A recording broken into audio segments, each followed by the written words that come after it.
Vampire the Masquerade Bloodlines 2, sequel to the cult hit from 2004, is nearly upon us.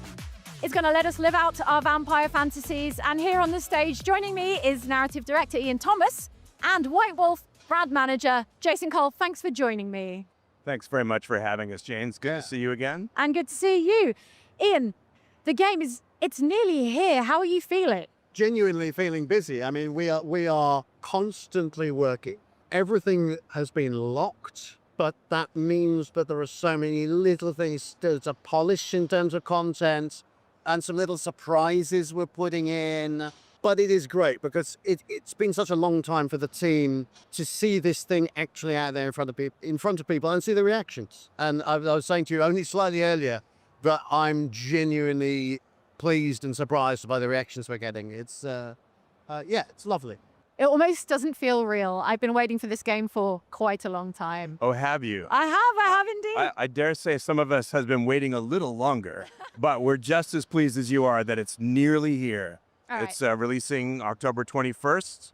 October, of course, the month of darkness, very appropriate for Vampire the Masquerade. Right there in Spooktober, everybody. All right, now, for those who haven't been following, this is an action-forward, shall we say, RPG, set in Seattle, and you play a vampire, but it turns out not just one vampire, actually. So speak on that. So I think it's been known for quite a while that you will be playing an elder vampire as the protagonist, and that vampire has a character, has a background, but it's not very well defined. You as a player get to choose a lot of the aspects of the character, and you get to choose very much how you role play and how you present that legend to the other kindred in Seattle. And that's Fire. That's our kind of main protagonist.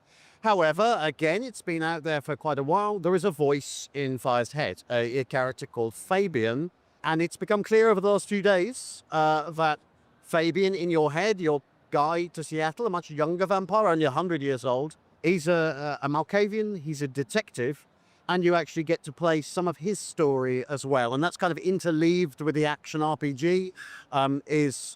Fabian is not an action guy.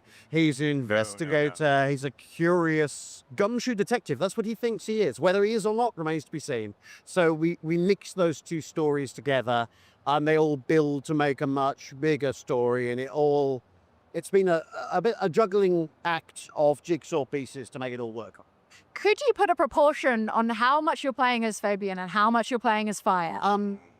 Not in hours very easily, but what I will say is most vampires do not dream. We have Fire's story over several nights in Seattle, and after each night, of course, she or he goes to a haven, lies down, and goes to sleep. And at that point, a dream happens, and Fabian's story kicks in, or Fabian's memory kicks in. So we've interleaved it pretty much equally in story between time with Fire, time seeing what happened to Fabian maybe 9 or 10 days ago, or maybe even older than that. So the two it's a balancing act, and the whole thing builds together, like I said, to make a much bigger story. Okay, back to Fire. Now, in the world of darkness, elder vampires can do some pretty wild stuff. How does that translate to the disciplines, the abilities you're going to have? Translates very well. Vampire the Masquerade, of course, has kindred clans. There are many of them. We all have our personal favorites, and each clan has an affinity for a certain set of disciplines and the powers inside those disciplines. The Vendru, my personal favorite, for example, are masters of dominate, power to control minds, possess others. Bruja, potence, celerity, very fast, very strong. In the game, the same is true. You will choose your clan, and you will have an affinity for a set of powers, and those discipline powers are available to you. Now, Fire is an elder kindred. Fire has been around for centuries. When Fire awakes, they're maybe not feeling at peak condition, but even a weak elder is still an elder vampire. They outclass a mortal considerably.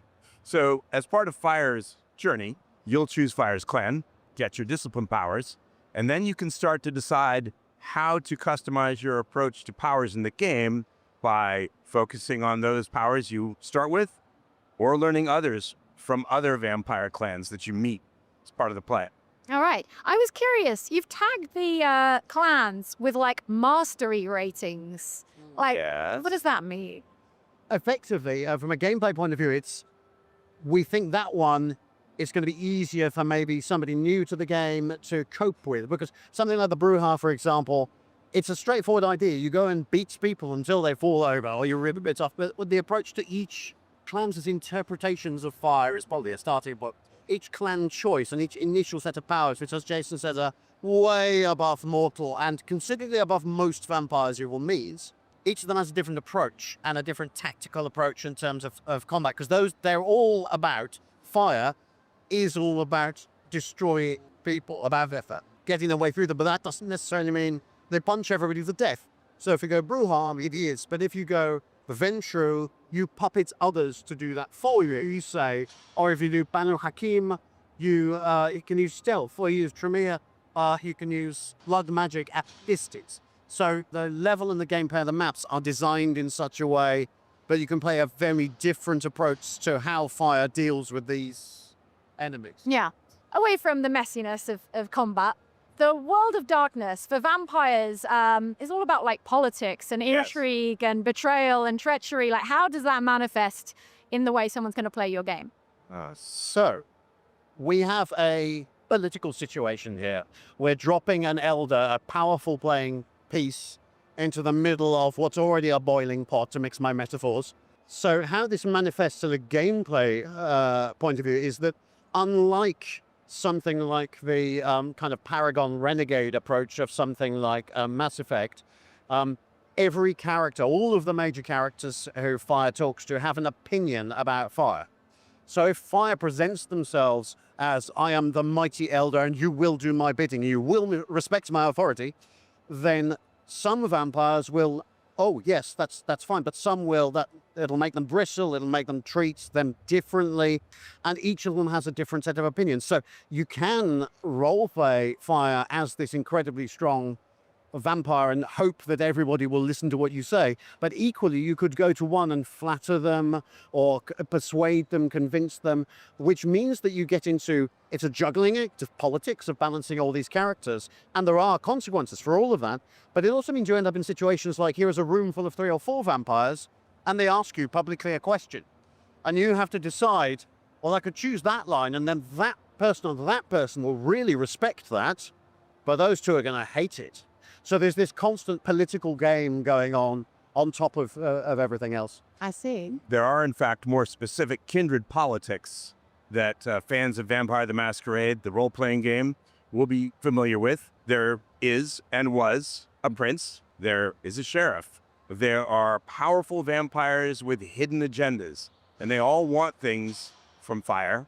And part of Fire's journey along these nights in Seattle is to figure out the intricate structure of politics in the city. Can I trust any of these kindred? Can any of them trust me? And how do I decide? Okay, asking for a friend. Certain vampires are known as like romantic sorts. Is there romance in your game? And what does it even mean for a 300-year-old vampire? Ooh. That's a very interesting question. Can kindred love? The answer is yes, but...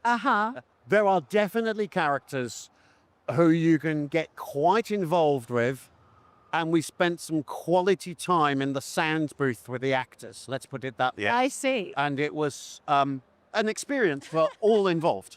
And that's all you have to say on that for now. I think it would be much more fun for your audience and more amusing for us if they discover for themselves what happens when kindred decide to romance one another. All right, there you have it. Those were all the gory details from Vampire the Masquerade Bloodlines 2. Thank you, Ian. Thank you, Jason. And thank you for watching here on the Gamescom Studios stage. Stick around for much more from Gamescom 2025.